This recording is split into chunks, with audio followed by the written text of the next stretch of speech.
आप सबका स्वागत है दोस्तों आज की एक और नई कहानी में। और आज की कहानी है मूर्ख नाई। प्राचीन भारत में एक बहुत ही दयालु व्यापारी रहता था। वह निर्धन लोगों को पैसे दान करता था और अपने दोस्तों की हमेशा मदद करता था। उस व्यापारी ने एक दिन अपना सारा पैसा और पैसे के साथ अपनी ख्याति भी खो दी। उसके दोस्त उसे अनदेखा करने लगे। इन सब से तंग आकर एक रात उसने सोचा, मैंने सब कुछ खो दिया, कोई मेरे साथ नहीं है, मुझे मर जाना चाहिए। यह सोचते सोचते उसे गहरी नींद आ गई।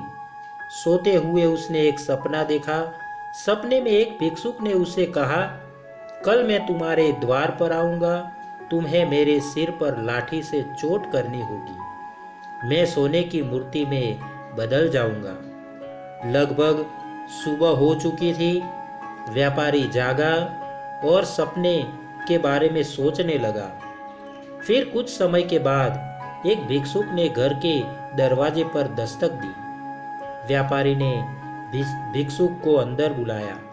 व्यापारी ने भिक्षुक के सिर पर लाठी से वार किया और भिक्षुक तुरंत ही सोने की मूर्ति में बदल गया।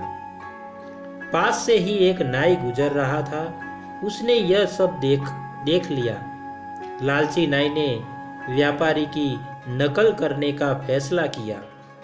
अगले दिन नाई एक आश्रम में गया और कुछ भिक्षुकों से एक कठिन पुस्तकों के समझाने के लिए अपने घर पर आने का आग्रह किया। भिक्षुओं ने उसका आग्रह स्वीकार कर लिया। अगले दिन कई भिक्षुक उस नाई के घर आए। उसने अपने घर का द्वार बंद कर दिया और भिक्षुओं के सर पर लाठी से प्रहार करना शुरू कर दिया। जब एक भी भिक्षुक सोने की मूर्ति में नहीं बदला तो नाई निराश हो गया। नाई को भिक्षुओं पर हमला करने के अपराध में बंदी बना लिया गया। नाई ने अपने कृत्य के लिए व्यापारी को दोषी ठहराया। राजा ने व्यापारी को राज दरबार में बुलाया। व्यापारी ने राजा को अपने सपने के बारे में सब कुछ बता दिया। उसने कहा, महाराज, मैंने नाई से भिक्षुओं पर हमला करने के लिए नहीं कहा। नाई को यह मूर्खता करने से पहले इसके दुष्परिणामों के बारे में सोचना चाहिए था। राजा व्यापारी की बात से सहमत था, अतः उसने व्यापारी को मुक्त कर दिया और सैनिकों से मूर्ख नाई को कारागार में डालने का आदेश दिया।